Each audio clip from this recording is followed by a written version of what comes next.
से बोला गया ए रिलेशन ऑन ए, क्योंकि ये चीज़ आपकी बहुत आगे भी आएंगी।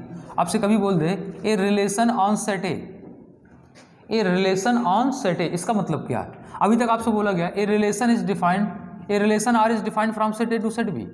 अभी तक जो आपका रिलेशन डिफाइंड होता था वो ए से बी में डिफाइंड होता था। अब सेट ए से सेट बी में डिफाइंड कोई relation R A cross B का नहीं सबसेट होगा। अरे यही तो होता था, समुच्चय ए से समुच्चय बी में कोई भी संबंध आर जो होगा वो ए क्रॉस बी का एक सबसेट ही तो होता था।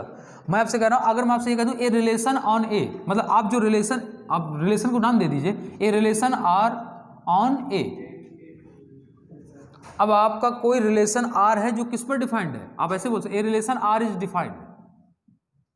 अब ये पूरा लिखने की कोई जरूरत नहीं है, वैसे आपको ऐसा भी क्वेश्चन लिखा जा सकता है कि ए रिलेशन आर ऑन ए, जैसे बोल सकता है ए रिलेशन आर, एक रिलेशन है जिसको हमने आर नाम दिया है, वो डिफाइंड है किस पर, सेट ए पर। अब अगर सेट ए पर कोई रिलेशन आर डिफाइंड है, इसका मतलब है कि जो आर है वो रिलेशन है वो डिफाइंड है किस पर, सेट ए से सेट ए में। इसका मतलब यही है ए रिलेशन आर ऑन ए का मतलब है कि जो रिलेशन आर है वो चूंकि सेट ए पर है, तो सेट ए पर कोई रिलेशन आर कैसे डिफाइंड होगा, a relation are is defined from set A to set A. इसका मतलब ये जो रिलेशन होगा वो ए क्रॉस ए का सबसेट होगा। मतलब यहाँ पर सेट ए भी ए का काम करेगा और बी भी ए का काम करेगा, ये आपको ध्यान रखना है।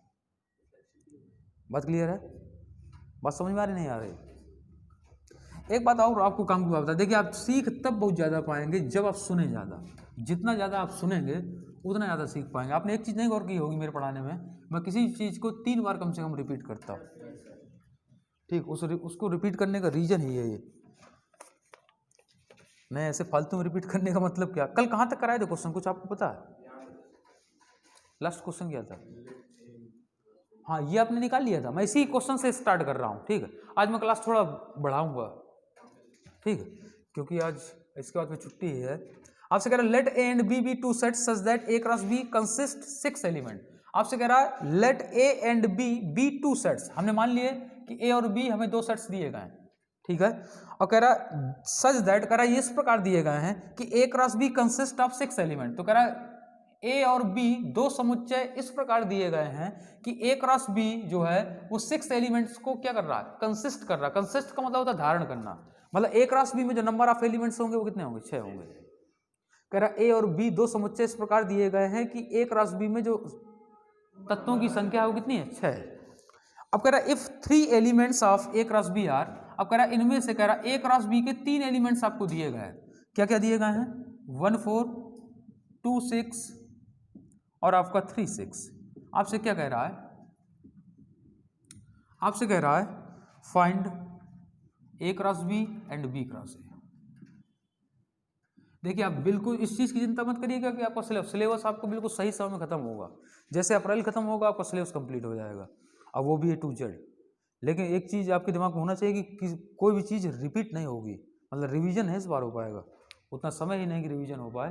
तो जब रिवीजन नहीं हो पाना तो आपको एक ही बार में सारी चीज़ें क्लियर करके चले जाना, ठीक है।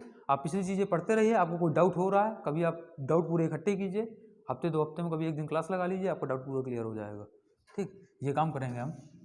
खैर आपसे क्या कह रहा है, ए और बी दो सेट्स इस प्रकार थे कि ए क्रॉस बी में जो नंबर ऑफ एलिमेंट्स थे वो कितने थे, 6 थे, ठीक है।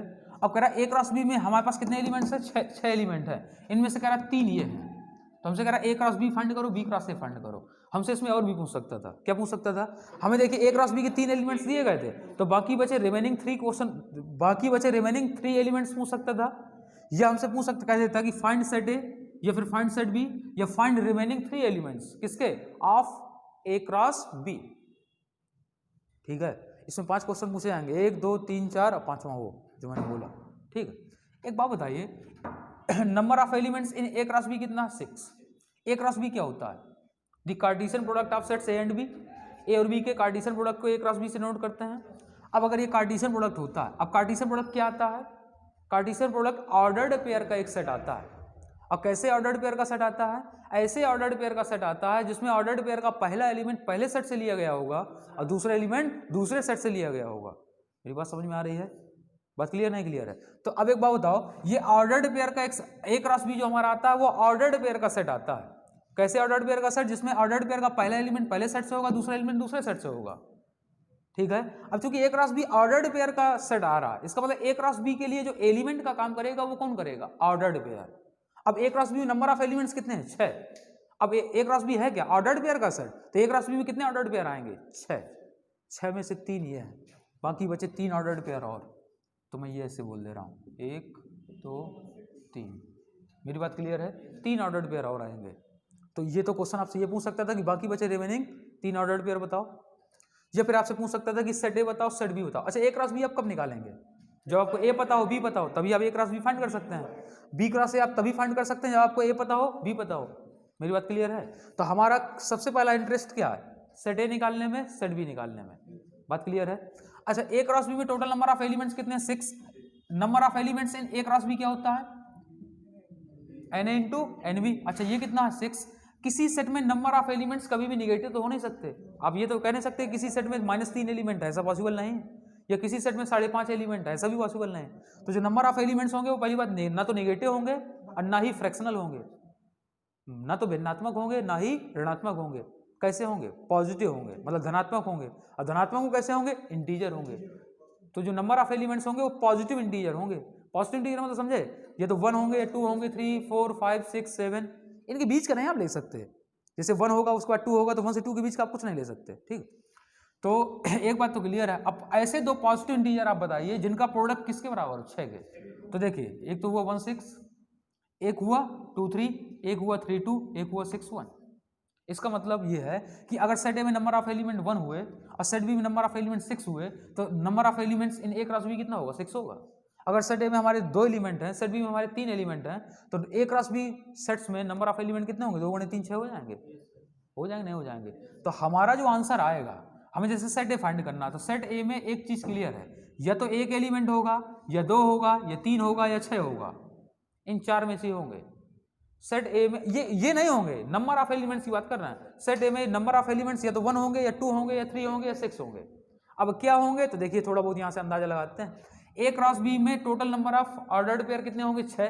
6 में से 3 आपको दिए गए हैं। अब ए क्रॉस बी क्या था, ऑर्डर्ड पेयर का एक ऐसा सेट था जिसमें ऑर्डर्ड पेयर का पहला एलिमेंट पहले सेट से मतलब ए से लिया गया होगा, ऑर्डर्ड पेयर का दूसरा एलिमेंट दूसरे सेट से लिया गया होगा मतलब बी से लिया गया होगा। तो मेरा सेट ए क्या आएगा, सेट ए क्या होगा, the set of all first component of the ordered pair in given relation, sorry relation in given Cartesian product. इस कार्टेशियन प्रोडक्ट के ऑर्डर्ड पेयर के पहले कंपोनेंट का सेट। ऑर्डर्ड पेयर के पहले कंपोनेंट बताइए कौन कौन से, 1 2 3। अच्छा, एक बताइए, जब सेट ए में 3 एलिमेंट है तो ये बात पक्की है कि सेट बी में कितने होंगे, 2 होंगे। कौन कौन से होंगे देखिए, तो बी क्या है, the set of all second component. ठीक, तो क्या होगा 4 6। अब ए आ गया, बी आ गया, तो अब ए क्रॉस बी निकाल लेंगे, बी क्रॉस ए निकाल लेंगे।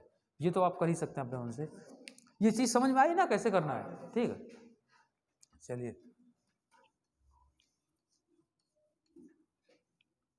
देखिए, ऐसा नहीं, मैथ बहुत आसान है, बस ये है कि आप क्लियर होनी चाहिए चीज़ें, छोटी छोटी बातें अगर क्लियर हैं।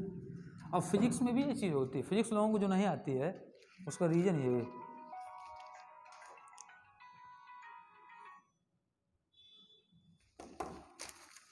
ठीक है, तो देखिए अगला क्वेश्चन करते हैं। अगले क्वेश्चन क्या कह रहा है, the Cartesian product A cross A has 9 elements.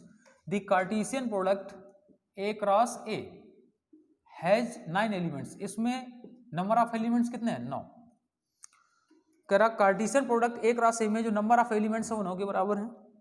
कह रहा among which are found -1, 0 and 0, 1। और कह रहा इन 9 एलिमेंट्स में से 2 पाए गए हैं, कौन कौन से, -1, 0 और 0, 1। बात समझिएगा। कह रहा ए क्रॉस ए कार्टेशियन प्रोडक्ट में टोटल 9 एलिमेंट्स थे, इन 9 में से 2 एलिमेंट ये पाए गए। अच्छा, ए क्रॉस ए क्या है, कार्टेशियन प्रोडक्ट है ए क्रॉस ए और ए का। अब जब ए का ए के साथ कार्टेशियन प्रोडक्ट निकालेंगे, हम कार्टेशियन प्रोडक्ट में एक चीज जानते हैं कि ऑर्डर्ड पेयर का सेट आता है, मतलब इस कार्टेशियन प्रोडक्ट के लिए जो एलिमेंट होंगे वो ऑर्डर्ड पेयर होंगे।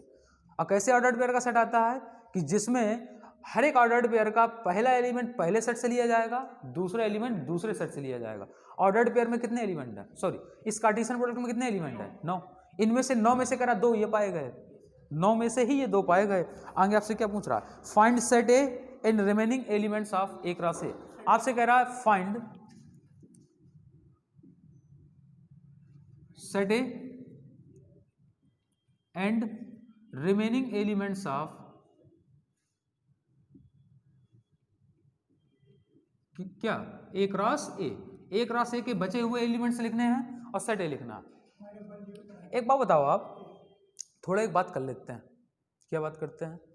ए क्रॉस ए में कह रहा है जो नंबर ऑफ एलिमेंट्स वो कितने हैं? 9 है। ठीक, 9 में से कह रहा है 2 ये हैं, तो 2 ये है, -1 0 0 1। अब अगर ए क्रॉस ए में 9 एलिमेंट हैं तो इसका मतलब अब और ए क्रॉस ए में 9 एलिमेंट्स थे, इसका मतलब ए क्रॉस ए में कितने ऑर्डर्ड पेयर होंगे? 9 ऑर्डर्ड पेयर होंगे। 9 ऑर्डर्ड पेयर क्यों होंगे? क्योंकि कार्टेशियन प्रोडक्ट में जो एलिमेंट आते हैं वो ऑर्डर्ड पेयर के रूप में आते हैं। ठीक, तो इसमें 9 ऑर्डर्ड पेयर होंगे। 9 में से 2 ये हो गए तो बाकी बचे 7। 1 2 3 4 5 6 7। मेरी बात क्लियर हो रही है? ये ए क्रॉस ए लिखा हुआ है। ठीक, अब आपसे रिमेनिंग 7 एलिमेंट्स पूछ रहा है, मतलब 7 ऑर्डर्ड पेयर पूछ रहा है। ए क्रॉस ए के रिमेनिंग एलिमेंट्स पूछ रहा है, इसका मतलब ए क्रॉस ए के रिमेनिंग 7 ऑर्डर्ड पेयर पूछ रहा है। तो ऑर्डर्ड पेयर तो हम तब निकाल पाएंगे जब हम सेट ए निकालने पहले। तो मैं देखो सेट ए निकालने में इंटरेस्टेड हूँ। टोटल ए क्रॉस ए में 9 एलिमेंट्स थे, ये ए है ये ए है। ठीक है, इन दोनों का प्रोडक्ट क्या आना चाहिए? 9 आना चाहिए। मतलब सेट ए में नंबर ऑफ एलिमेंट्स और सेट ए में नंबर ऑफ एलिमेंट्स, इनका प्रोडक्ट 9 आना चाहिए। कब आएगा? एक तो 1 9 1 9 1 और 1 3 3। ठीक है, बात समझ में आई नहीं आई? ठीक है, क्लियर नहीं क्लियर है? अच्छा, हाँ 3 3 होगा कैसे?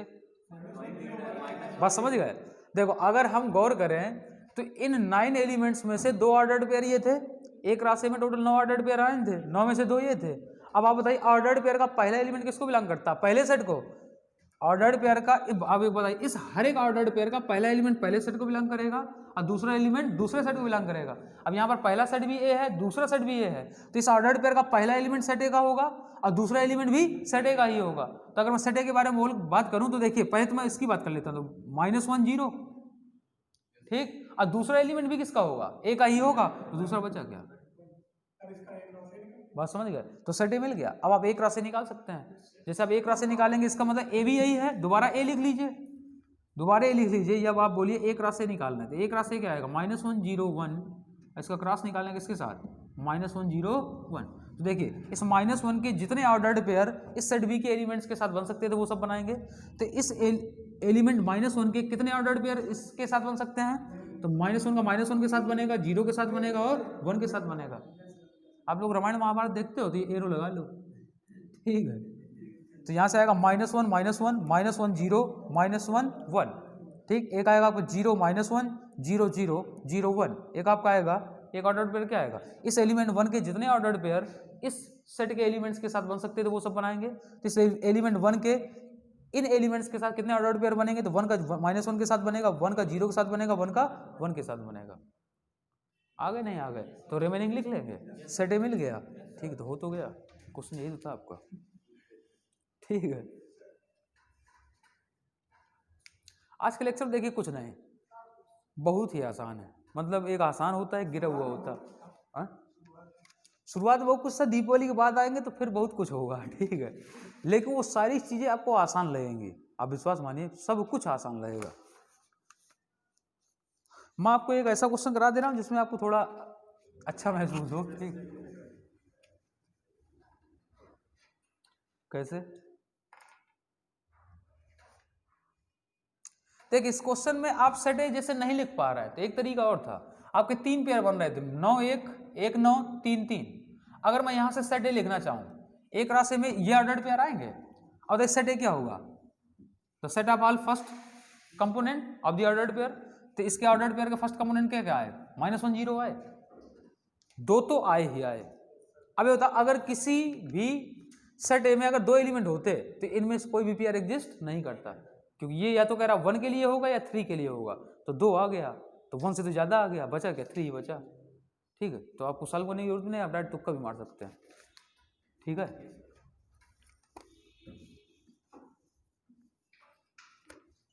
कर देखिए क्वेश्चन करा दे रहे हैं, चूंकि इस टाइप का क्वेश्चन कराया नहीं तो करा दिया जाए एक बार के लिए कुछ नहीं है। देखिए आपसे कह रहा है इफ x + 1, 1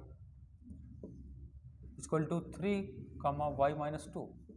आपसे कह रहा फाइंड एक्स एंड वाई। आप समझ गए ना? ये क्या लिखा? ये ऑर्डर्ड पेयर में लिखा। ये एक ऑर्डर्ड पेयर है, ये दूसरा ऑर्डर्ड पेयर है। इस ऑर्डर्ड पेयर का एक एलिमेंट x प्लस 1 है, दूसरा एलिमेंट 1 है।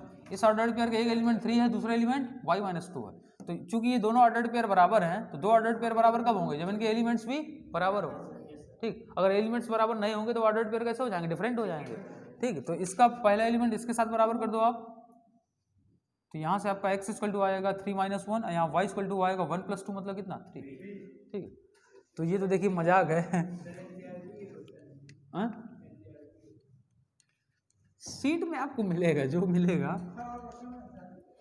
हाँ, नहीं एनसीईआरटी में नहीं पढ़ता हूँ। चलिए अगला क्वेश्चन देखते हैं।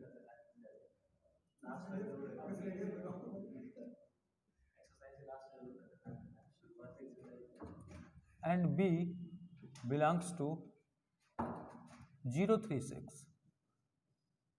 आपसे क्या कह रहा? Right the set of all ordered pair A B such that, right the set of all ordered pair A B such that, हमें वो सभी ऑर्डर्ड पेयर ए बी लिखने हैं जिनके लिए a plus B equal to क्या हो? 5 हो। कह रहा right the set of all ordered pair A B such that a plus B equal to 5। Question समझ में आया? आपसे कह रहा है यदि स्मॉल ए इस सेट को बिलोंग कर रहा है, स्मॉल बी इस सेट को बिलोंग कर रहा है। अब समझिएगा, एक बात बताइए, ये एक सेट है, कैसे पता चला सेट है? कर्ली ब्रैकेट के अंदर एलिमेंट्स लिखे हुए हैं, सेट है। मान लीजिए ये सेट ए है, कैपिटल ए है, मान लीजिए सेट कैपिटल बी है, तो कह रहा है यदि स्मॉल ए सेट ए को बिलोंग कर रहा है, स्मॉल बी सेट बी को बिलोंग कर रहा है। अब अगर स्मॉल ए इस सेट को बिलोंग कर रहा है, इसका मतलब जो ए लिया जाएगा वो इन्हीं में से कोई एक लिया जाएगा। ए जो लिया जाएगा वो या तो -1 लिया जाएगा, या 2 लिया जाएगा, या 3 लिया जाएगा, या 4 लिया जाएगा, या 5 लिया जाएगा। अब अगर हम बी की बात करें, जब आप स्मॉल बी लेंगे तो स्मॉल बी या तो 0 लिया जाएगा, या 3 लिया जाएगा, या 6 लिया जाएगा। यही तो बात है। आपसे कह रहा है कि right the set of all ordered pair, वो कह रहा है उन सभी ऑर्डर्ड पेयर का सेट लिखो, उन सभी ऑर्डर्ड पेयर का सेट लिखो। कौन से ऑर्डर्ड पेयर का? उन सभी ऑर्डर्ड पेयर का सेट लिखना है जो कि जिसके लिए a plus B equal to क्या हो जाए? 5 हो जाए। जिसके लिए a plus B equal to 5 होने का मतलब है जिसके लिए ऑर्डर्ड पेयर के एलिमेंट्स का सम कितना हो जाए? 5 हो जाए। ठीक है, तो अब एक बात बताइए, मैं लिख रहा हूं, मैं ऑर्डर्ड पेयर का सेट लिख रहा हूं, तो ऑर्डर्ड पेयर का जब आप सेट लिखेंगे तो पहले आप ऑर्डर्ड पेयर लिखिए। सेट बनाने के लिए क्या कर देंगे? कर्ली ब्रैकेट के अंदर बंद कर देंगे। तो मैं ऑर्डर्ड पेयर लिख रहा हूं। एक बताइए, इस ऑर्डर्ड पेयर का पहला एलिमेंट पहले सेट का होगा, क्योंकि एक इसको बिलोंग कर रहा है इसको, तो जो ए लिया जाएगा वो यहां से लिया जाएगा, जो बी लिया जाएगा वो इनमें से लिया जाएगा। तो अगर मैं इसकी बात करूं तो मान लीजिए मैंने ए का एक एलिमेंट -1 लिया, तो -1 जब आप लेंगे तो आपने इस सेट का एक एलिमेंट लिया, लेकिन आपको ऐसे ऑर्डर्ड पेयर लेने हैं जिनमें से ऑर्डर्ड पेयर के एलिमेंट्स का सम क्या हो? 5 हो। तो अगर आपने मान लीजिए ए का ये एलिमेंट लिया -1, तो आप बी कैसा लेंगे? बी ऐसा लेंगे जिनके लिए -1 प्लस बी क्या हो जाए? 5 हो जाए। तो आपको देखिए बी में क्या लेना पड़ेगा? आपने मान लीजिए 0 लिया, अब अगर आप 0 लेंगे तो -1 में 0 ऐड करेंगे, -1 आएगा, हमें चाहिए कितना? 5। तो आप न तो 3 ले सकते हैं, क्यों? -1 को 3 के साथ ऐड करेंगे, प्लस का 2 आएगा, हमें चाहिए कितना? 5। तो आप क्या लेंगे? 6। अब देखिए जैसे मैं 2 के लिए जा रहा हूं, अगर आपने इस सेट ए का एलिमेंट 2 लिया, मान लीजिए आपने ए का मान कितना लिया? 2। अगर आपने ए 2 लिया तो आप 0 नहीं ले सकते, क्योंकि 2 को 0 के साथ ऐड करेंगे 2 आएगा, आप क्या लेंगे? 3। अब 2 के साथ क्या नहीं ले सकते? 6, 2 2 6 कितना हो जाएगा? 8, हमें चाहिए कितना? 5। तो आप क्या लेंगे? अब आप देखिए 3 के लिए जोड़िए, 3 के साथ 0 लेंगे तो 3 आएगा, 3 के साथ 3 लेंगे तो 6 आएगा, 3 के लिए 6 लेंगे तो 9 आएगा, जो 5 चाहिए हमें। ठीक है, तो ऐसे 4 के लिए देख लीजिए, 4 के लिए भी नहीं बनेगा। अब अगर 5 के लिए देखें तो 5 के लिए सिर्फ क्या लिया जाएगा? 0। ये आपके ऑर्डर्ड पेयर आए। आपसे पूछ क्या रहा था? Right the set of ordered pair, तो सेट ऑफ ऑर्डर्ड पेयर की बात कर रहा है, नहीं समझे? सेट की बात कर रहा है, क्या करेंगे? कर्ली ब्रैकेट के अंदर बंद कर देंगे, बस कहानी है। ठीक है, आगे बढ़े, चलिए। तो आप लोग कल निकलना है, कल फिजिक्स की क्लास है, आज नहीं लगेगा फिजिक्स की क्लास? हाँ, कल फिजिक्स, केमिस्ट्री और कह रहा है if A and B are 2 sets having 3 elements in common. वो आपसे कह रहा है 2 सेट्स ए और बी इस प्रकार हैं कि उनमें इंटरसेक्शन वाले एलिमेंट्स जो हैं उनमें मतलब कह रहा 3 एलिमेंट्स कॉमन है। अब आपसे क्या कह रहा if number of elements in set A equal to 5 and number of elements in set B equal to 4, तो आपसे कह रहा है, देखिए आपसे क्या कह रहा है, if A and B are 2 sets having 3 elements in common, कह रहा 2 सेट्स ए और बी इस प्रकार हैं कि उन दोनों में 3 एलिमेंट्स कॉमन है, मतलब number of elements in both sets कितना है 3। आपसे क्या कह रहा है, आपसे कह रहा है फाइंड, आपको फाइंड करना है, क्या फाइंड करना है, पहली चीज आपको फाइंड करनी है number of elements in A cross B, और दूसरी चीज फाइंड करनी है number of elements in A cross B intersection B cross A. ये दो चीजें आपको फाइंड करनी है। आप कैसे फाइंड करेंगे, देखिए पहले वाले के लिए तो आप सीधे बोल सकते हैं, क्या आप जानते हैं कि number of elements in Cartesian product A B, अब ए और बी के कार्टेशियन प्रोडक्ट में जो नंबर ऑफ एलिमेंट्स होते हैं वो किसके बराबर होते हैं, number of elements in set A into number of elements in set B, और number of elements in set A कितना 5, ये कितना है 2, कितना हो गया, सॉरी ये 5 है, ये आपका 4 है, कितना हो गया 20 हो गया। तो ये तो डायरेक्ट आंसर आ गया। अब दूसरे की बात करते हैं। दूसरे की बात करने से पहले मैं एक एग्जाम्पल आपको बता रहा हूँ, ठीक है, क्योंकि इसमें ज़्यादा एलिमेंट हैं तो बताने में थोड़ा सुविधा नहीं होगी। आप ऐसे समझिए, मैं 2 एग्जाम्पल से आपको बता दे रहा हूँ, 2 के लिए वेरी हो जाएगा, वेरीफाई हो जाएगा, तो 2 के लिए वेरीफाई किए दे रहे हैं। मान लीजिए मेरे सेट में पहले सेट में 3 एलिमेंट्स हैं, दूसरे सेट में 2 एलिमेंट्स हैं, मान लीजिए 2 एलिमेंट्स हैं 2, 5, ठीक है, मतलब मैं क्या बोल रहा हूँ, मेरे सेट ए में कितने एलिमेंट्स हैं 3, और सेट बी में कितने एलिमेंट्स हैं 2। अब मैं अगर ये बोलूँ कि दोनों सेट्स में कॉमन एलिमेंट कितने हैं 1, देखिए दोनों सेट्स में सिर्फ एक ही एलिमेंट तो कॉमन है, कौन सा 2, ठीक है, बात क्लियर नहीं क्लियर है, ठीक है। अब मैं यहाँ बात क्या कर रहा हूँ, मैं क्या निकालना चाह रहा हूँ, मैं इस पर्टिकुलर क्वेश्चन के लिए निकालना चाह रहा हूँ find the number of elements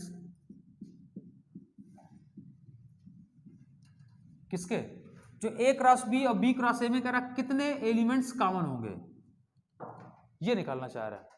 इस क्वेश्चन के लिए यही तो था ना, ठीक है, तो हमें वही निकालना, तो हमने इस क्वेश्चन को लेके ये लिया। इसको क्यों नहीं लिया उसका कारण बता रहे हैं। जब आप ए क्रॉस बी और बी क्रॉस ए सेट के नंबर ऑफ कॉमन एलिमेंट्स आप ढूंढ रहे हैं, ए क्रॉस बी क्रॉस ए के नंबर ऑफ कॉमन एलिमेंट्स ढूंढ रहे हैं, ठीक है, तो ये बताइए ए क्रॉस बी में कितने एलिमेंट होंगे, 5 चौक 20, बी क्रॉस ए में कितने होंगे 20। अब आप 40 एलिमेंट लिखो, 40 एलिमेंट का मतलब समझे, ए क्रॉस बी क्या था, ऑर्डर्ड पेयर का सेट था, तो 20 ऑर्डर्ड पेयर पहले वाले के लिए बनेंगे ए क्रॉस बी के लिए, 20 ordered pair B cross A के लिए बनेंगे। अब फिर आप उनमें ढूंढेंगे कि कौन कौन से ऑर्डर्ड पेयर सेम है, ठीक है, तो वो थोड़ा समय ज़्यादा लग जाएगा, तो मैं इसको बेसिक ऐसे बता दे रहा हूँ और उसके लिए प्रॉपर एक फार्मूला तैयार कर देंगे, ठीक है। तो मुझे ये निकालना, मेरा टारगेट ये है। ये कैसे निकालेंगे, जब हम ए क्रॉस बी निकालें, तो मैं पहले ए क्रॉस बी निकालने में इंटरेस्टेड हूँ। तो आपका ए क्रॉस बी क्या है, ए आपका सेट ऐसा है जिसमें 3 एलिमेंट हैं या 3 एंट्रीज हैं, क्रॉस निकालना किसके साथ, बी के साथ 2, 5। अब किन्हीं 2 सेट्स का कार्टेशियन प्रोडक्ट क्या होता है, ऑर्डर्ड पेयर का सेट होता है। कैसे ऑर्डर्ड पेयर का सेट, कि उस ऑर्डर्ड पेयर का पहला एलिमेंट पहले सेट का होगा, दूसरा एलिमेंट दूसरे सेट का होगा। तो एक बात है, इस एलिमेंट 1 के कितने ऑर्डर, जितने ऑर्डर्ड पेयर सेट बी के एलिमेंट्स के साथ बन सकते थे सब बनाएंगे। 1 का एक ऑर्डर्ड पेयर 2 के साथ बन सकता है, 1 का एक ऑर्डर्ड पेयर 5 के साथ बन सकता नहीं बन सकता, ठीक है। तो 1, 2, 1, 5। अब यहाँ से देखिए 2 का ऑर्डर्ड पेयर क्या क्या बनेगा, 2, 2, 2, 5 बनेगा। ऐसे 3, 2, 3, 5 बना नहीं बना, चलिए ये हमारा आया ए क्रॉस बी। अब हम निकालना है बी क्रॉस ए। क्यों निकालना है, क्योंकि वही हमारी जरूरत है। ए क्रॉस बी और बी क्रॉस ए के नंबर ऑफ कॉमन एलिमेंट्स बताने हैं। बी क्या है हमारा 2, 5, क्रॉस ए क्या है 1, 2, 3, ठीक है। ये क्या आएगा, तो यहां से आपका बी क्रॉस ए आएगा। देखिए 2 के जितने ऑर्डर्ड पेयर इस सेट के एलिमेंट्स के साथ बन सकते थे सब बनाएंगे। तो 2 का एक ऑर्डर्ड पेयर 2, 1 बनेगा, एक ऑर्डर्ड पेयर 2, 2 बनेगा, एक 2, 3 बनेगा। ऐसे 5 के कितने बनेंगे, तो 5, 1 बनेगा, 5, 2 बनेगा, 5, 3 बनेगा। अब हमें क्या बताने हैं, ए क्रॉस बी या बी क्रॉस ए के कॉमन एलिमेंट्स बताने हैं। तो बताइए अब ए क्रॉस बी क्या है, ऑर्डर्ड पेयर का सेट है, तो ए क्रॉस बी के जो एलिमेंट्स होंगे वो ऑर्डर्ड पेयर होंगे, बी क्रॉस ए के भी जो एलिमेंट होंगे वो ऑर्डर्ड पेयर होंगे। तो अगर आपको कॉमन एलिमेंट्स बताने हैं, मतलब आपको वो बताने हैं कि ऐसे कितने कॉमन ऑर्डर्ड पेयर होंगे दोनों में, क्योंकि दोनों के लिए एलिमेंट का काम कौन कर रहा है, ऑर्डर्ड पेयर करना है। तो बताइए कॉमन ऑर्डर्ड पेयर ढूंढिए। तो कैसे ढूंढेंगे आप, देखिए आप ऊपर वाले से ढूंढना शुरू कर लीजिए। जैसे मान लीजिए पहले के लिए ढूंढूं तो 1, 2 क्या इसमें है, नहीं। क्या 1, 5 इसमें है, नहीं। क्या 2, 2 है, तो 2, 2 इसमें है, इसमें भी है। अब 2, देख 2,5 है नहीं है, 3,2 है नहीं है, 3,5 है नहीं है, कितना एलिमेंट कॉमन मिला 1। तो मैं यहाँ से लिख सकता हूँ कि इस पर्टिकुलर क्वेश्चन के लिए आंसर कितना आया 1। मैं 1 को लिख सकता हूँ 1 का स्क्वायर। ठीक है, अब एक बात बताइए 1 क्या है। 1 अगर आप ध्यान दें तो इस क्वेश्चन के लिए number of elements in both sets था, नहीं समझे, वो नंबर ऑफ एलिमेंट थे जो दोनों ही एलिमेंट में कॉमन थे। ठीक है, और इसका क्या कर देंगे स्क्वायर। तो असल में ये जो आया क्या यही आया, नहीं समझ पाए। ठीक है, तो इसका फार्मूला भी तैयार हो। अभी आपको इस क्वेश्चन से ना समझ में आ रहा, मैं एक और देखिए तैयार कर रहा हूँ, सुनिए, क्योंकि हमें जनरल फार्मूला तैयार करना है, मेन टारगेट हमारा ये है, और ये इंपॉर्टेंट भी है। सबसे जरूरी बात ये है कि यही इंपॉर्टेंट है। ठीक है, तो इस चीज पे मैं इसलिए ज्यादा वेटेज दे रहा हूँ। खैर देखिए, चलिए अब मैं थोड़ा बढ़ा के ले रहा हूँ। अभी तक मैंने सेट ए में 3 एलिमेंट लिए थे, बी में 2 लिए थे। अब मैं क्या कर रहा हूँ, मैं सेट ए में मान लीजिए मैं सेट ए में 4 एलिमेंट ले रहा हूँ 1 2 3 4, और सेट बी में मैं 3 एलिमेंट ले रहा हूँ, मान लीजिए मैंने लिया 2 3 5। ठीक है, अब मैंने यहाँ एक चीज गौर की, नंबर ऑफ एलिमेंट्स जो सेट ए था वो 4 था, number of elements in set B जो था, number of elements in both sets कितने हैं 2 है। तो अगर मैं ये निकालना चाहूँ क्या द नंबर ऑफ एलिमेंट्स इसके लिए, तो वो आंसर क्या आएगा 2 का स्क्वायर, 4 आना चाहिए ना। देखिए 4 ही आएगा, देखता है। ए क्रॉस बी निकालना है। अब मैं यहाँ लिख के नहीं दिखा रहा, मैं सीधे ए क्रॉस बी निकाल रहा हूँ। 1 के जितने ऑर्डर्ड पेयर इसके साथ बनेंगे, तो देखिए 1 2 1 3 1 5, 1 के इसके साथ कितने ऑर्डर्ड पेयर बनेंगे, तो 4 3 12 बनेंगे। अरे यार नंबर ऑफ एलिमेंट कितने होंगे, 12 तो होंगे, तो 12 ऑर्डर्ड पेयर होंगे। अब ऐसे ही 1 2 1 3 1 5, 2 के लिए बताइए 2 2 2 3 2 5, और बोलिए 3 के लिए 3 2 3 3 3 5। अब आप 4 के लिए देखेंगे तो 4 2 4 3 4 5, ये आपका आया ए क्रॉस बी। अब मैं बी क्रॉस ए निकाल रहा हूँ। बी क्रॉस ए का मतलब आप उल्टा निकालना है, थोड़ा ध्यान दीजिएगा। अब 2 के साथ कितने ऑर्डर्ड पेयर बनेंगे, तो 2 1 2 2 2 3 2 5 2 4। अब 2 के बाद बताइए 3 के कितने ऑर्डर्ड पेयर बनेंगे, तो 3 1 3 2 3 3 3 4। अब बताइए 5 के कितने ऑर्डर्ड पेयर बनेंगे इसके साथ, 5 1 5 2 5 3 5 4। हमारा ए क्रॉस बी आ गया, बी क्रॉस ए आ गया। अगर मैं आपसे ये कहूँ A cross B intersection B cross A, proper तरीके से पूरा सॉल्व करना है।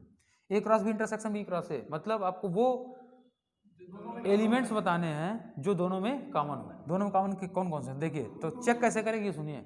ऐसे में तो आप चेक ही करते रहेंगे, पर ऊपर किसी एक को पकड़िए, उससे चेक करिए। जैसे मान लीजिए मैं ऊपर वाले सेट की बात करता हूँ, तो 1 2 की बात करते हैं, तो 1 2 देखिए पहले में है लेकिन दूसरे में नहीं है, तो ये नहीं होगा। 1 3 की बात करें तो ये भी नहीं, 1 5 भी नहीं। पहला एलिमेंट मिला 2 2 इसमें भी था, 2 2 इसमें भी था। अब आप गौर करेंगे तो 2 3 पहले में है, दूसरे में है, 2 5 इसमें नहीं है। ठीक, अब 3 2 की बात करते हैं, 3 2 दोनों में है, 3 3 भी दोनों में है। अब अगर 3 5 की बात करेंगे तो इसमें नहीं है। समझ में आ रही बात, नहीं आ रही? और बाकी कोई भी एलिमेंट इसमें नहीं, आप चेक कर लीजिए। तो अगर मैं इसमें बात करूंगा कि A intersection B, sorry A cross B intersection B cross A क्या आया। अच्छा बताइए, दो, ये एक सेट है, ये भी एक सेट है। जब दो सेट्स का इंटरसेक्शन लेंगे तो क्या आएगा, एक सेट ही आएगा, एक सेट ही तो आएगा। तो बताइए कौन सा सेट आया, क्या क्या आया यार, ये आया 2 2 2 3 3 2 3 3, ये एक सेट आएगा। अरे दो सेट्स का इंटरसेक्शन सेट ही तो आता। अब मैं अगर इसमें बात करूं किसकी, number of elements in A cross B intersection B cross A. अब बताइए ये कितना आया, कितने एलिमेंट है इसमें, दोनों में कॉमन एलिमेंट्स कितने हैं, 4। अब मैं 4 को लिख सकता हूं 2 का स्क्वायर, आप लोग भी लिख सकते हो, ऐसी बात नहीं है, कोई रिस्ट्रिक्शन नहीं है, 4 आप लिख सकते हैं। ठीक, 2 का स्क्वायर हुआ। अब यहां से बोलिए 2 क्या था,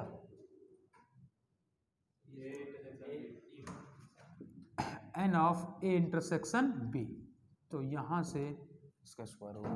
तो मेरे कहने का मतलब था, ये आप बिल्कुल दिमाग में डाल लीजिए आज से, क्या कि number of elements in A cross B intersection B cross A, ये जो आपका होगा ये हमेशा होगा number of elements in A intersection B का होल स्क्वायर। ऐसा कोई जरूरी नहीं, सुनिए पहले, जैसे मान लीजिए इसमें 6 एलिमेंट थे, इसमें 4 एलिमेंट थे, ऐसे मान लीजिए इसमें 6 थे, इसमें 4 थे, लेकिन कॉमन 3 ही थे, तो आंसर 3 का स्क्वायर ही आएगा। ठीक है, अब मान लीजिए इसमें 5 एलिमेंट है, इसमें 4 एलिमेंट है, लेकिन कॉमन एलिमेंट कितने हैं? 2, तो आंसर 2 का स्क्वायर 4 ही आएगा।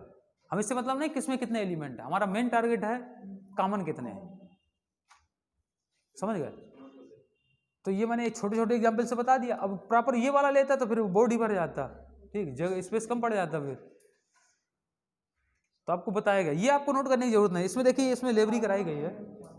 हाँ, मेन चीज है फार्मूला, ये आपको ध्यान में रखना, ये हमेशा ट्रू है।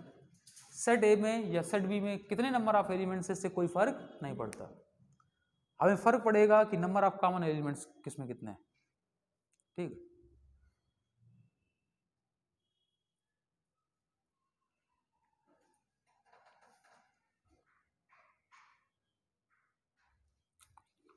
मेरी बात क्लियर हो रही होगी, तो फिर अगले क्वेश्चन की ओर मूव किया जाए। ठीक है,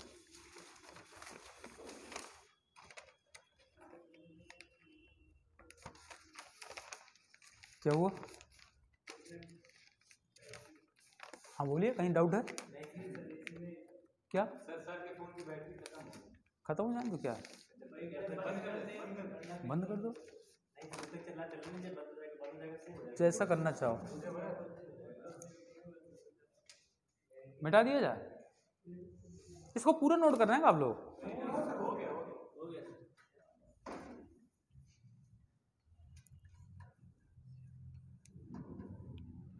देखिए होता असल में क्या है, जैसे मैं ये चीज आपको डायरेक्ट लिखा देता तो वो आपको डाइजेस्ट नहीं होती, और डाइजेस्ट हो जाती तो आगे चल के आप भूल जाते। तो मैंने इसको प्रॉपर एग्जाम्पल देके बताया ताकि आगे आपके दिमाग में बना रहे, कम से कम 15 दिन, 20 दिन, 1 महीना, इतना तो बना ही रहे।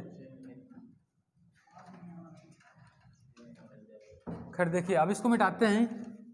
ठीक है, अगला क्वेश्चन देखते हैं हम लोग। अगले क्वेश्चन में क्या कह रहा है, हर तरीके का एक क्वेश्चन लिया गया आपसे। देखिए कह रहा है if set A equal to, आपका कोई सेट ए दिया है 1 3 5 7। अच्छा, आप लोग पास ही पास के हैं, बहुत लेट जा रहे हैं, जैसे 12 तारीख को जा रहे हैं, कहाँ आप कहाँ गए हैं? तो यार काफी दूर क्यों आया आप? सेम आप तो सब एकदम लखनऊ के बाहर गए हैं। मैं तो यार यहाँ इस साइड का हूँ, बांदा साइड का, मतलब मोहब्बत डिस्ट्रिक्ट है मेरा, सुने नहीं होगे।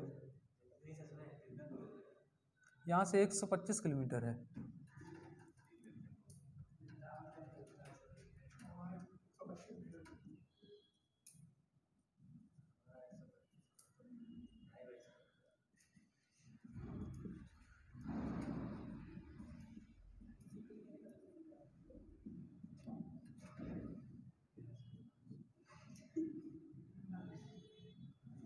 देखिए आपसे क्या कहा जा रहा, आपको सेट ए दिया है, सेट बी दिया है, और कह रहा है and let A relation are is. ठीक है, आपको सेट ए दिया, सेट बी दिया, और आपको एक रिलेशन दिया गया।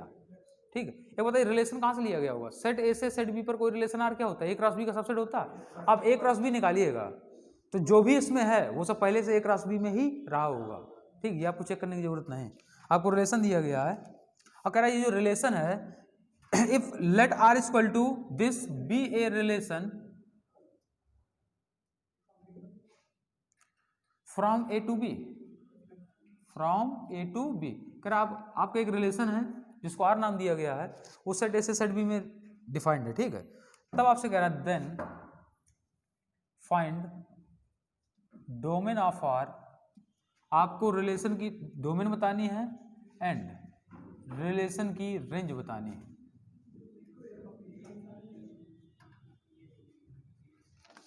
ठीक है, अब फिर से वही बात आती है, देखिए बताइए नहीं, अच्छा बताइए डोमेन क्या होती है, फिर से बताइए, बोलिए।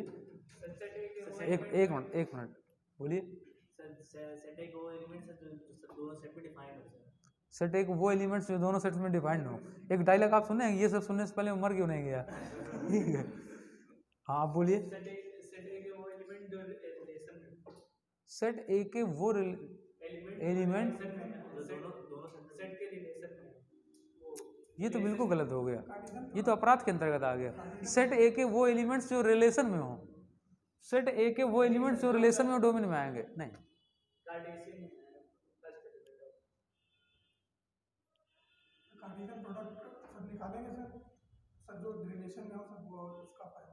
नहीं अभी सही नहीं आया, अब बोलिए। हाँ अभी बताया था मैंने।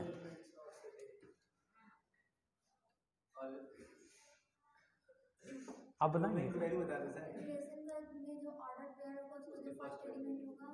फर्स्ट एलिमेंट्स का सेट, ठीक है। The set of all first component या first coordinates of the ordered pair which belongs to relation R. Relation, किसी रिलेशन के ऑर्डर्ड पेयर के फर्स्ट कंपोनेंट्स का जो सेट होगा। अब ये है रिलेशन आपको दिया है, इस रिलेशन के ऑर्डर्ड पेयर के फर्स्ट कंपोनेंट्स का जो सेट होगा वो है डोमेन। समझ में आई बात? अगर आपको डेफिनेशन क्लियर था आप यहां से डायरेक्ट डोमेन बोल सकते हैं, ठीक है। तो डोमेन क्या थी? किसी रिलेशन के ऑर्डर्ड पेयर के फर्स्ट कंपोनेंट्स का सेट।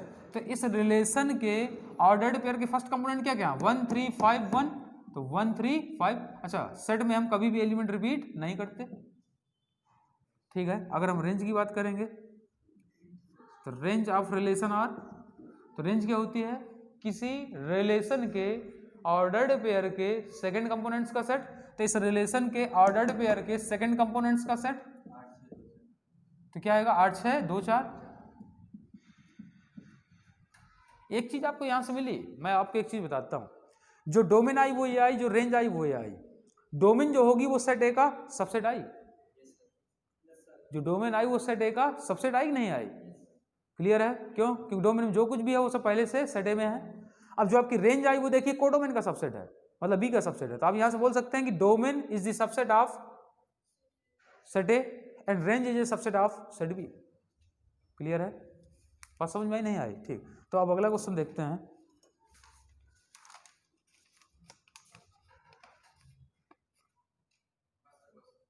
ओ सर, अभी सर पूरा नहीं हो पाया सर। चलिए फिर कोई बात नहीं सर। हाँ सीट में फिर यही क्वेश्चन सीट में वो इंक्लूड कर देंगे और अलग से, ठीक है।